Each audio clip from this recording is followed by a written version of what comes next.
Reading from the Bṛhad-bhāgavatāmṛta, Book 2, Chapter 1,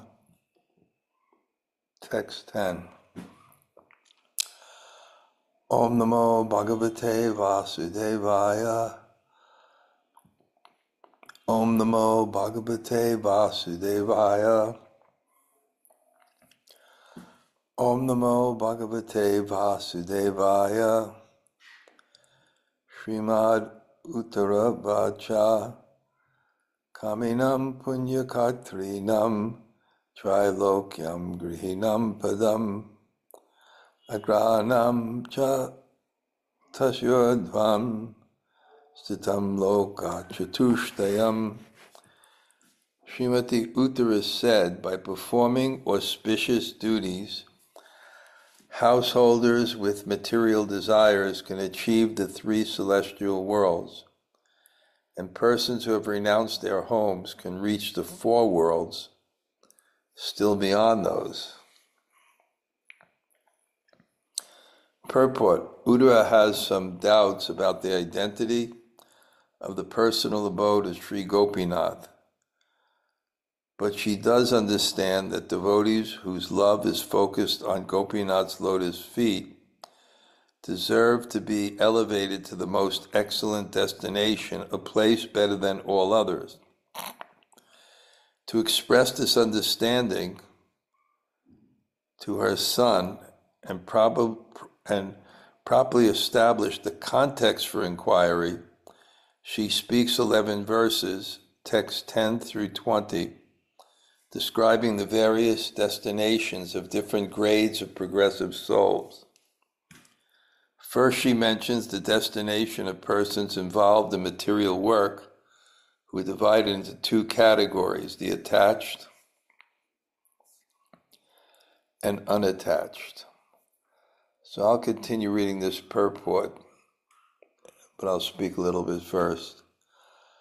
Om Jnana-timirandasya Gananjana Shalakaya Chakshurunmilitam Yena Tasmai Sri Gurave Namaha Sri Chaitanya Manobhishtam Stapitam Yena Bhutale Swayam Rupa Kadamayam Dadati Svapadantikam Vancha Kalpa Turubhyascha Kripa Sindhu Bhayevacha Patitanam Pavanebhyo Vaishnavebhyo Namo Namah. Sri Krishna Chaitanya Prabhu Nityananda Sri Advaita Gadadhar Shivas Adi Gaur Bhakta Vrinda.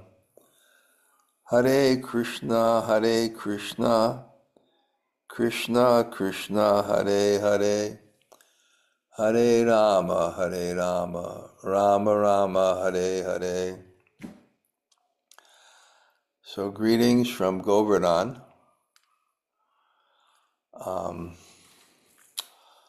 I just got back from Vrindavan.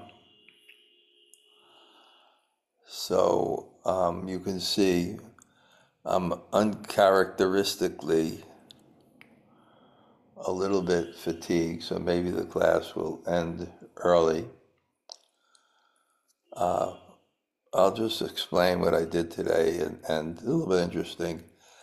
And then I'll go back to the beginning and read up to this verse and see if I can give something today. I was invited for lunch by Madhava Mishra, who's the grandson of Prabhupada's first disciple. When Prabhupada was teaching in Jhansi, some young Sanskrit students were coming to his lecture, and one became his disciple, and Prabhupada named him Acharya Prabhaka. I'm not sure if his name was Prabhaka or Acharya, and Prabhupada added one of those. And he helped Prabhupada in his studies in Sanskrit. And his grandson was given to a guru when he was 8 years old. And that was it. He went to the Guru's ashram. He was very close with his Guru. And it was tantric. In other words, they do a lot of rituals. I explained, I let him use my courtyard to do a yajna for the benefit of the Russian and Ukrainian devotees. And they start about 8 o'clock at night, then about 6 in the morning or something. At least $3,000 worth of the best ingredients go into the fire.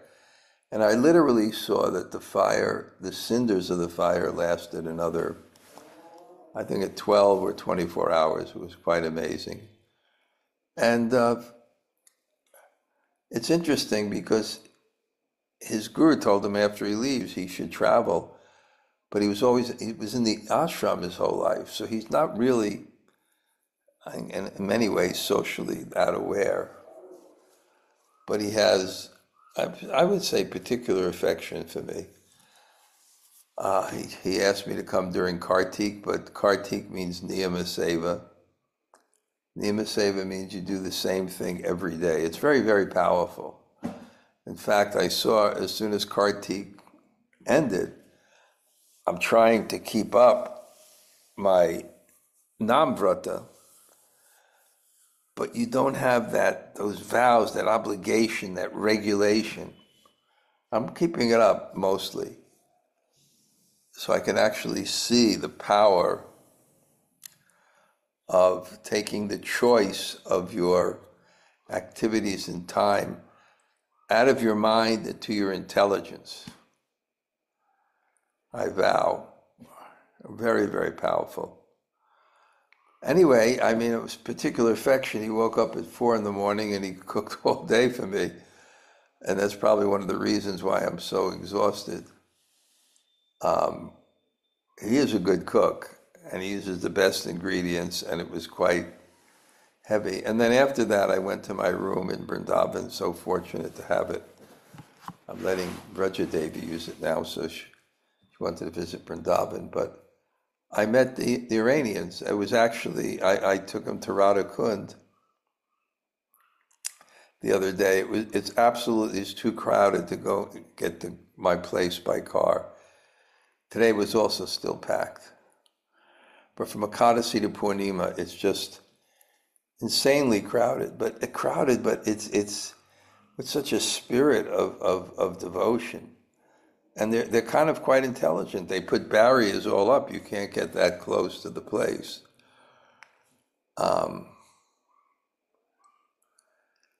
Yeah, that same thing. Well, that was a little bit better. And we went there, and then, the Iranian devotees came. I told them, you can't come to my house. You'll never get there by your car.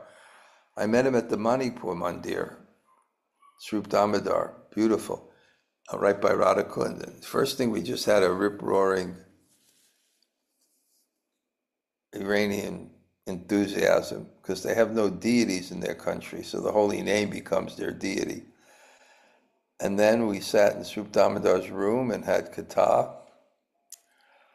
And then we went to the Sanga and chanted and had puja. And then, they wanted to bring me so many gifts. They do that every year. Really special stuff too. Like orange blossoms that once a year. Excuse me, I'm talking about my realization today when I'm tired, so I'll get into the verse. But they're very cultured. And orange blossoms once a year, and they dry the orange blossoms into a powder, and they make these very subtle cookies. And then there's these dates, which can't be exported, because they're so rich with juice that if you leave them out of the refrigerator, or you don't eat them when they're rightly picked, they turn into wine. And the pomegranates as big as my head, and sweet lemons. They're not an orange, they're not a lemon, but it's like a canteen of juice, and other things. So I promised them I would go in. I have particular affinity for the Iranians, having to practice Krishna consciousness under those circumstances. I went to my room. They brought me so many stuff. I spoke a little bit, some new people.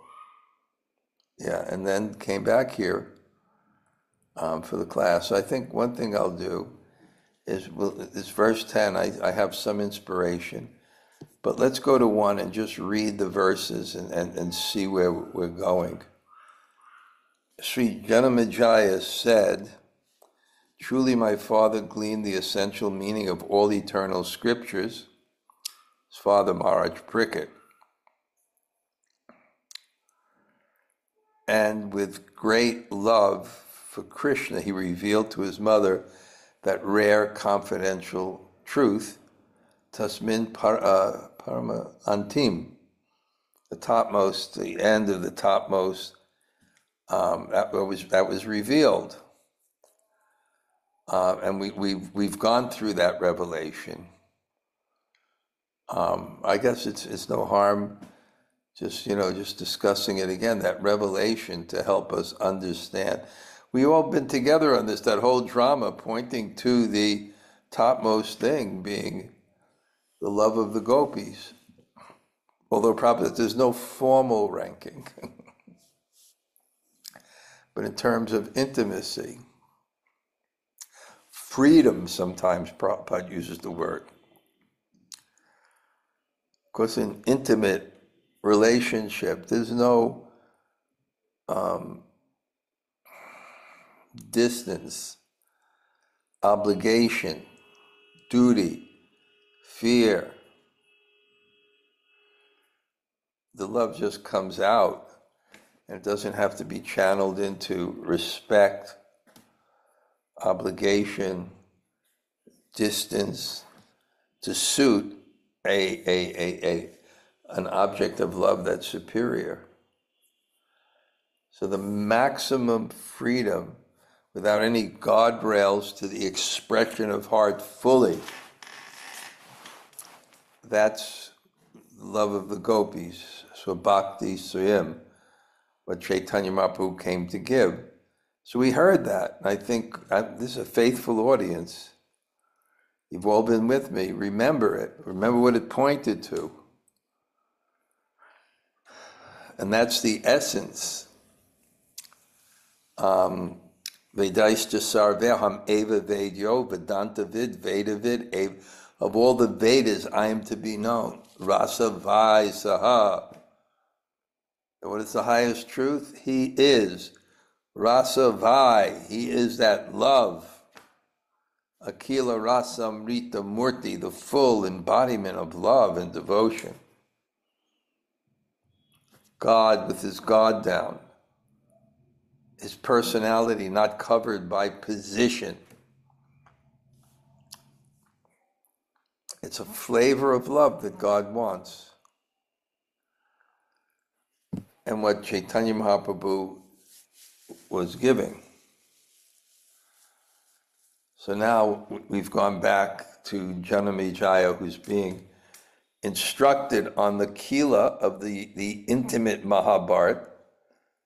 Another theme we had, that a book is not its form, it's its message, and that same message can be tapered in different ways.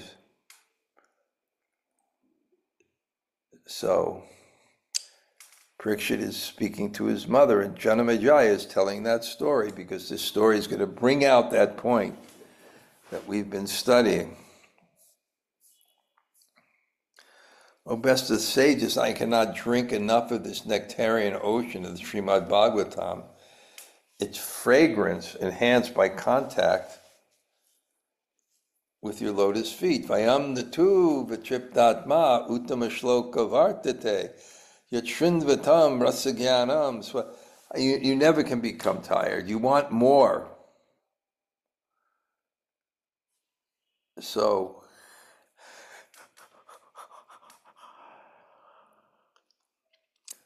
he's addressing his guru, Jaimini Rishi, who was there when this dialogue was spoken, therefore so qualified in every way.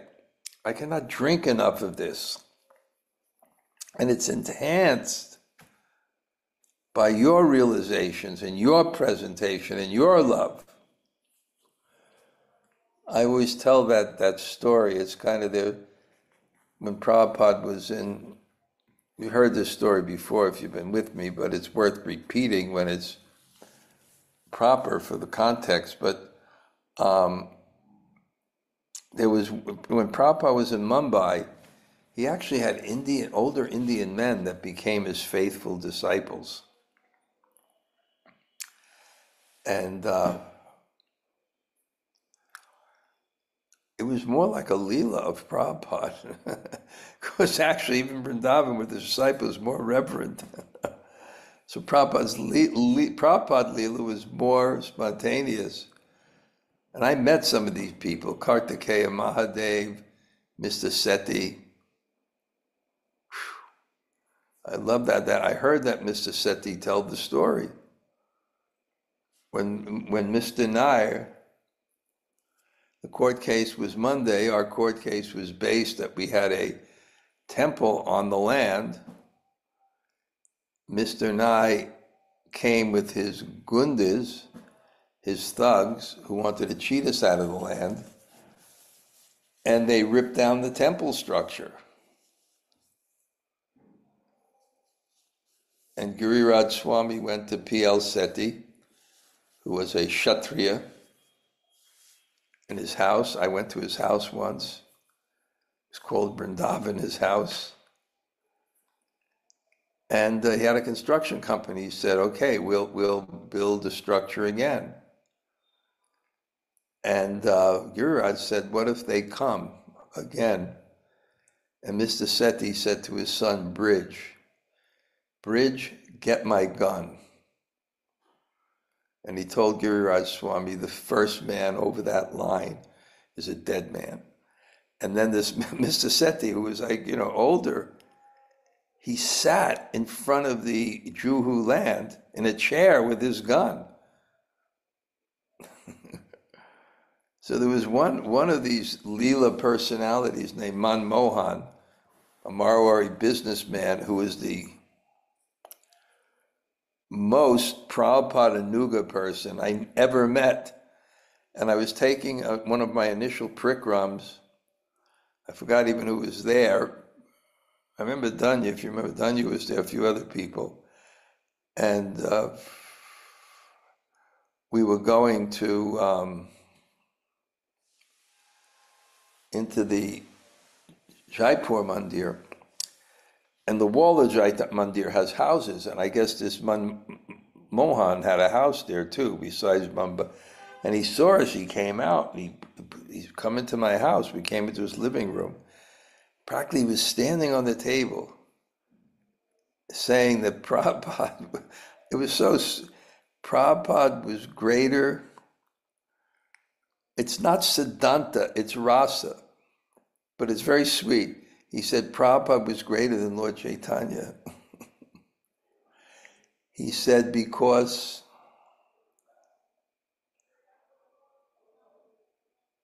what did he say? He said Lord Chaitanya was worshiping Krishna.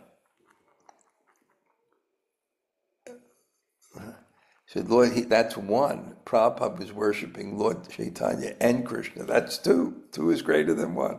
Remember, it was just, two is greater than one. He was like Prabhupada.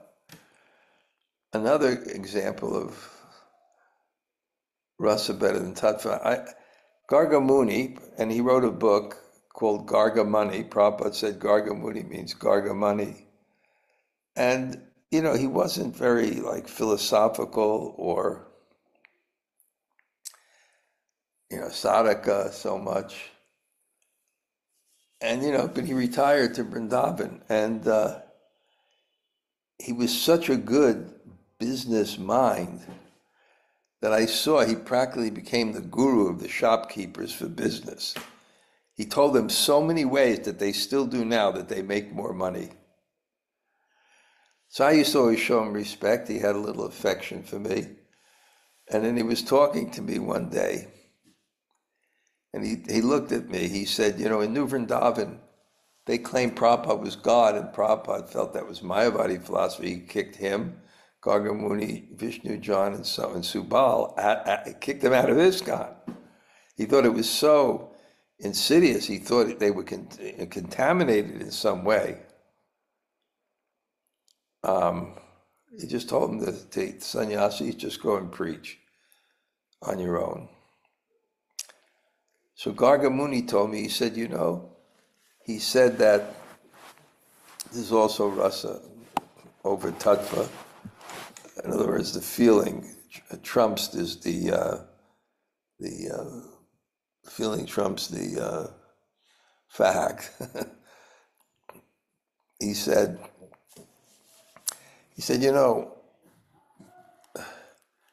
when we were people were accusing us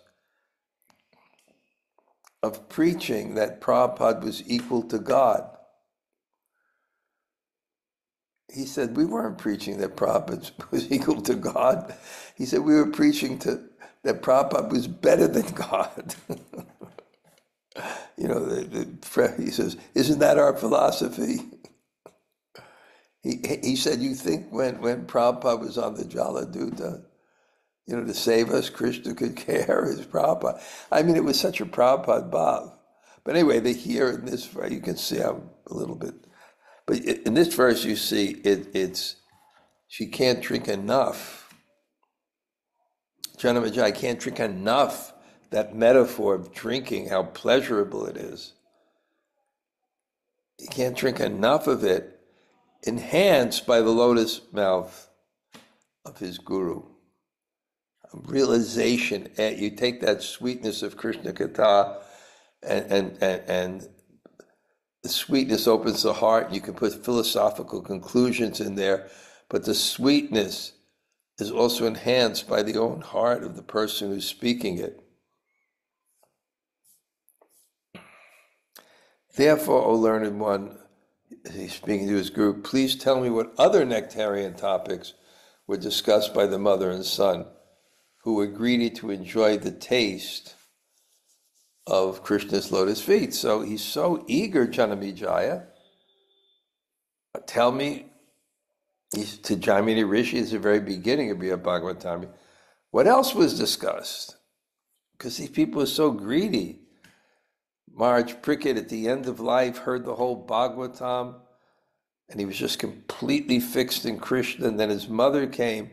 Even though it was his son, she was more interested in hearing what he had to say than his personal welfare. Sri Jaimini said, this is the Guru, O king, to understand or speak about these topics by one's own strength is impossible. Even all-knowing sages who directly perceive the absolute truth find them difficult to comprehend. Again, that point they make. What the absolute truth is not logic, because that would be it would be the effect of some cause. You're conforming to some reason outside of yourself.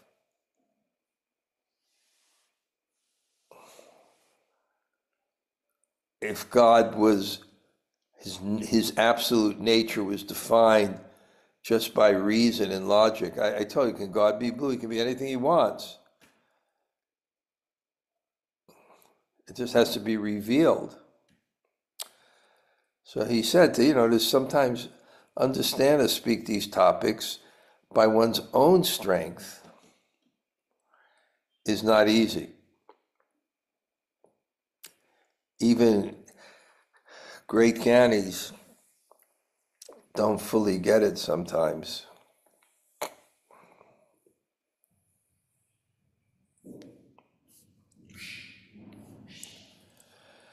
But Badarayan is an ocean of rasas of Krishna bhakti. By his mercy, I sat now Parikshit and Uttara directly heard from their conversation. So what was their conversation? It was based on the Bhagavatam. And who manifested the Bhagavatam? It's Sukadeva Goswami.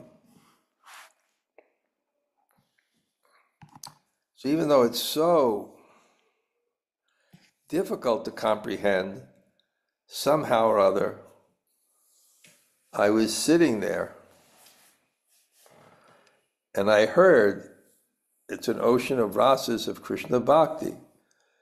And I sat near them and I directly heard this conversation about what Shukadev taught Maharaj Bṛhad.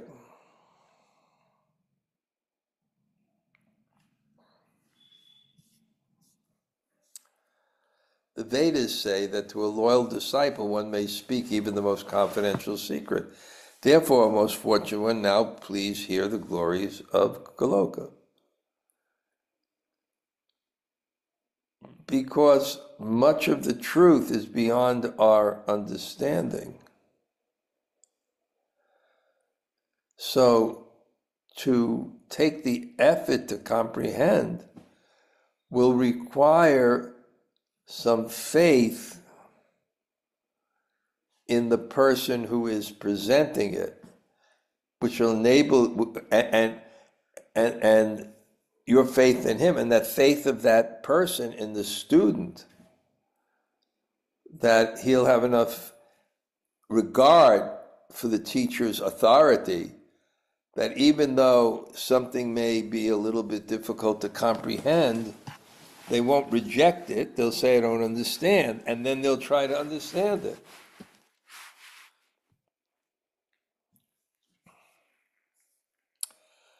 After your grandmother, that's Mother Uttara, heard the sacred narration about the search for the person most favored by the essence of Krishna's mercy, she was filled with the highest bliss.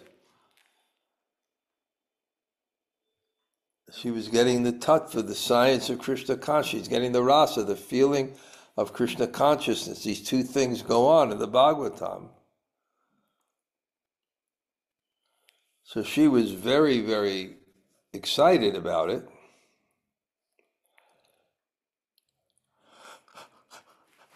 And she was saying, and therefore Janamajaya was saying, actually, a loyal disciple, you can speak those things that are confidential. With that person may not have a full frame of reference to fully comprehend it, but by faith, eventually they will.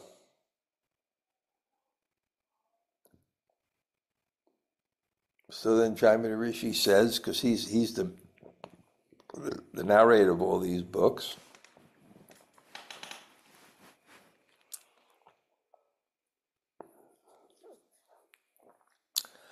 that he's going to be able to explain the glories of Golok.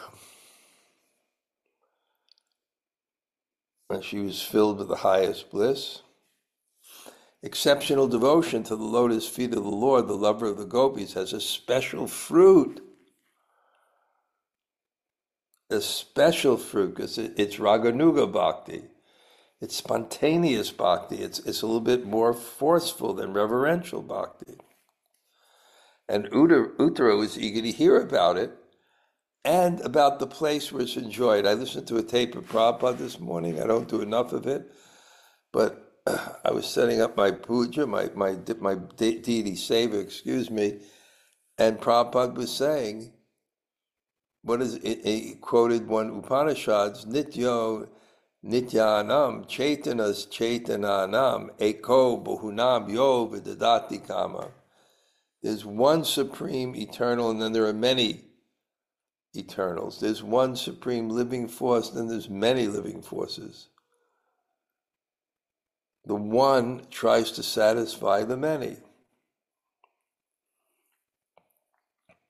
So Prabhupada was saying, this is nitya, nityana, it's eternal. The activity, it can't be the material world what they're talking about, Prabhupada says, because the material world is not eternal. But it's talking about eternality. So he said there must be a place where these eternal activities are manifest.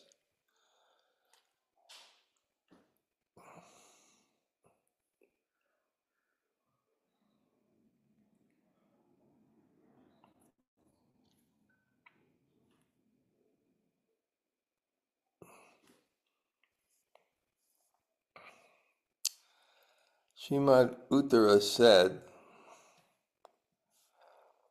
oops, oh my goodness.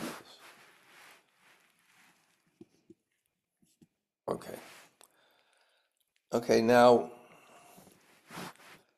Janamejaya is saying, I want to hear this, etc. From, I want to hear more about this incredible thing, nectarian topics. I want to hear more. So Swami Rishi, I guess, is explaining more. And that means, and this is what happened. Uttara said, by performing auspicious activities, she wants to ask a question, Marge Prickett. She wants something clarified. By performing auspicious duties, householders with material desires can achieve the 3 celestial worlds, and people who have renounced their homes can reach the 4 worlds still behind. So very interesting. So she really doesn't have full realization of Goloka Vrindavan, and because that was the highlight in the previous book, she wants to hear about that. So what she's going to do, because it's a question of ultimate destination, she's going to talk about other destinations of spiritualists, and I guess it's the same concept. If you want to understand a point very deeply, you have to understand it in different contexts that force you to realize it and not parrot it.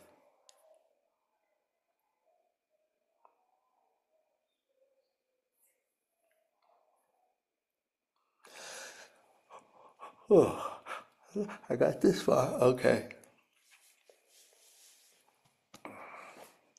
So she's describing how, elevated positions, beginning with the first one.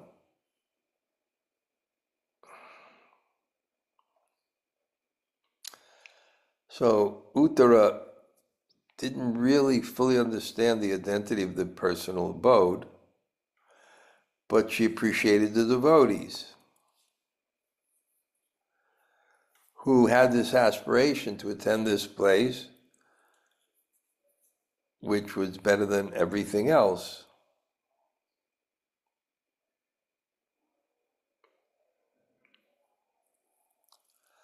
So the purport, it says, to express this understanding to her son and properly, because she's inquiring, so she wants the question to be clear. To express this understanding to her son and properly establish the context for her inquiry, she speaks 11 verses. So she's asking a question, but to understand anything, you have to understand the context. So what exactly does she want to know?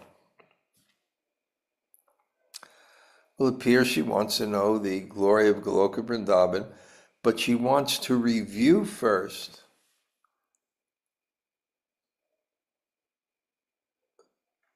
other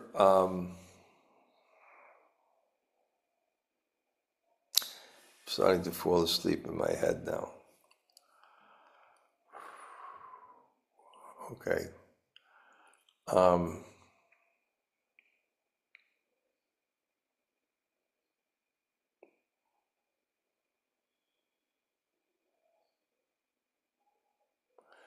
Okay, we can read a little bit of the technicalities. Uttara had some doubts about the identity of the personal abode of Sri Gopinath, but she does understand that the devotees whose love is focused on Gopinath's lotus feet deserve to be elevated to the most excellent destination, a place better than all others. To express this understanding, so in other words, she doesn't fully understand. She has some doubts about what this abode is like, but she doesn't doubt that there are devotees whose loves are focused on it and that it's a better place than all others. So to express that understanding and probably establish the context of her concerns and her questions. She's going to speak starting with this verse 10 to 20, describing the various grades of destinations for progressive souls. And first, she'll mention here, because she's starting the beginning, destination of persons involved in karma, fruit of work. And they're divided in two categories, the attached and the unattached. Okay, I'm going to stop for today because the brain is kind of fatiguing, but I'd like to say hello to all of you, which is nice. Jamunajai, you'll say hello, maybe share an appreciation. Hey, Krishna Raj, thank you for class. Thank you for battling on despite fatigue. I really appreciate the point that because so much of the truth is actually beyond our capacity to know it, that we have to have faith in teachings and the person that we are hearing them from. And I really appreciate that a lot, that it's beyond us, so that we have to have the faith to hear from the right source. Yeah, it's obviously we don't see the truth. Yes. And just someone's not seeing the truth because everybody has polarized different opinions and think they say. So, we don't see the truth. So when the truth comes, it's not necessarily going to conform to the previous ways in which we conceptualize and understand things. Right. So therefore, it won't be an ascent to the truth. It'll be some kind of revelation of the truth, some type of a deeper understanding, which can be communicated by great souls and their connection. The distance between us and higher understandings is faith. Okay, thank you. Anybody else like to say?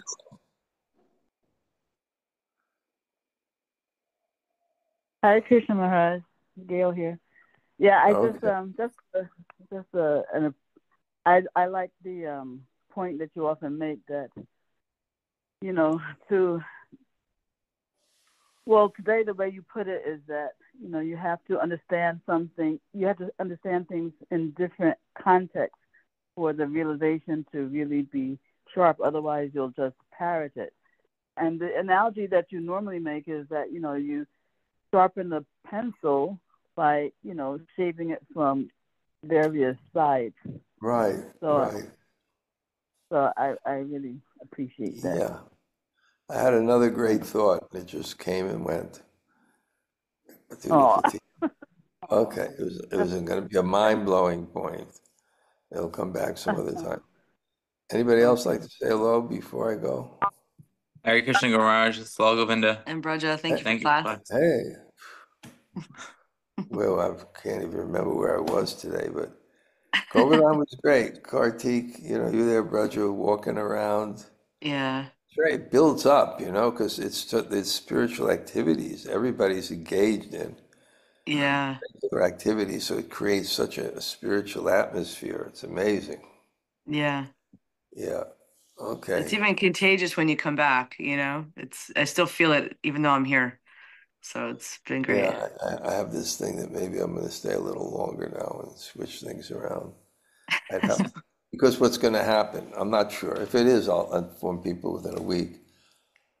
But initially, I was out April 6th, but then I came in on a tourist visa. So that's only 180 days, and it ends like March 20th or something like that. So I'd have to leave the country before then. But my visa says it's good for 180 days on entry. It doesn't say how many months a year, except they did pass some kind of policy that now means 6 months, but it's not written on my passport. I'm a little confused. Yeah. And I checked it out, and they said, no, you can.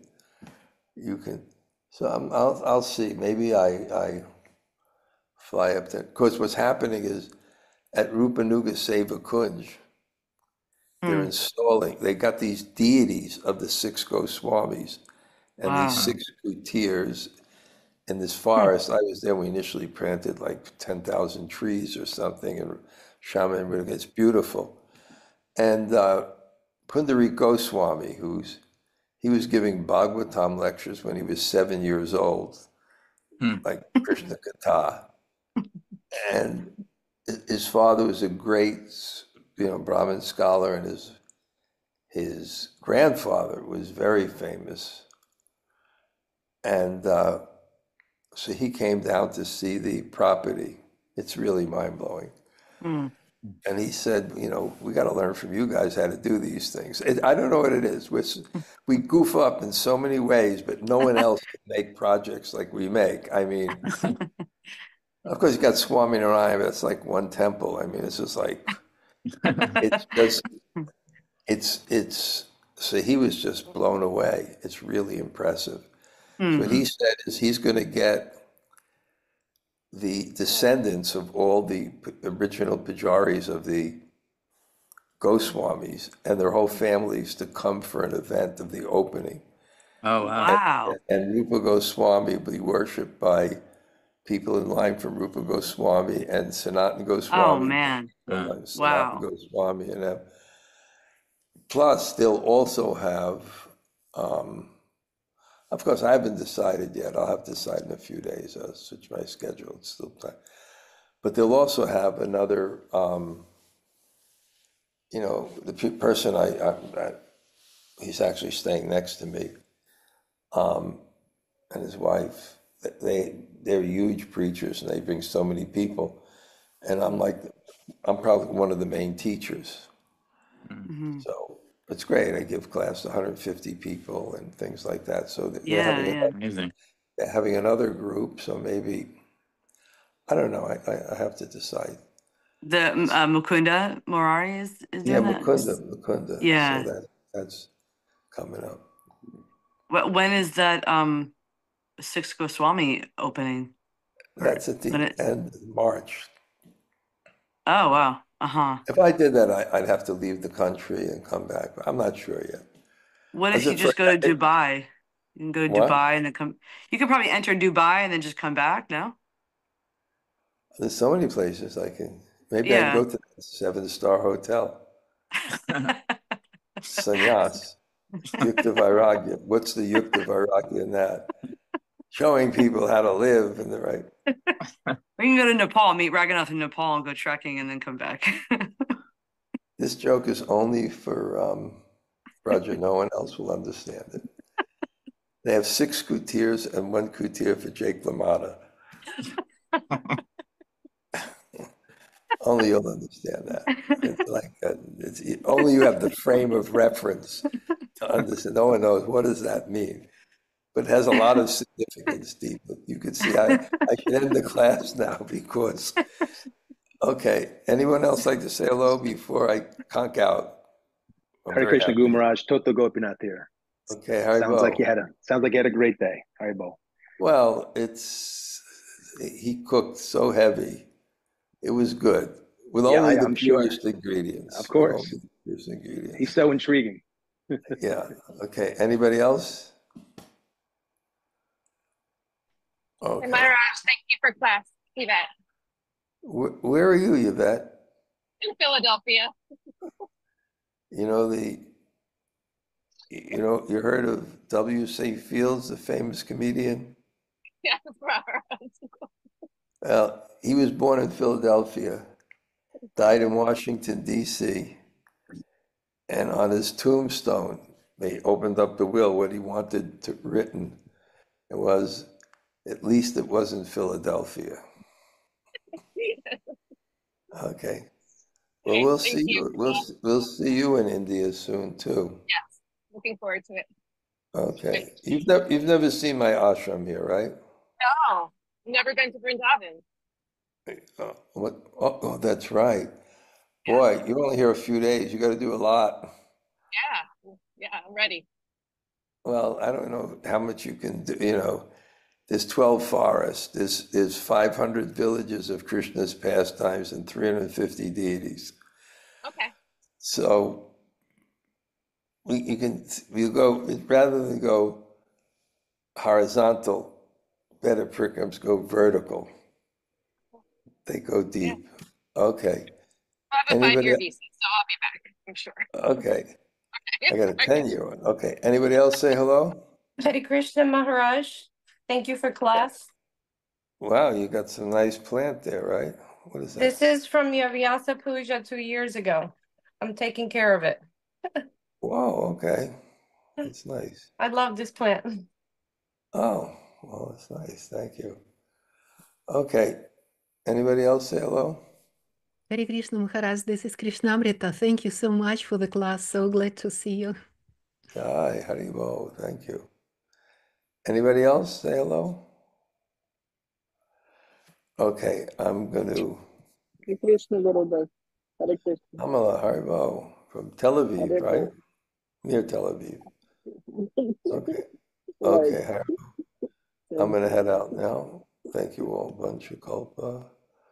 Tarubhya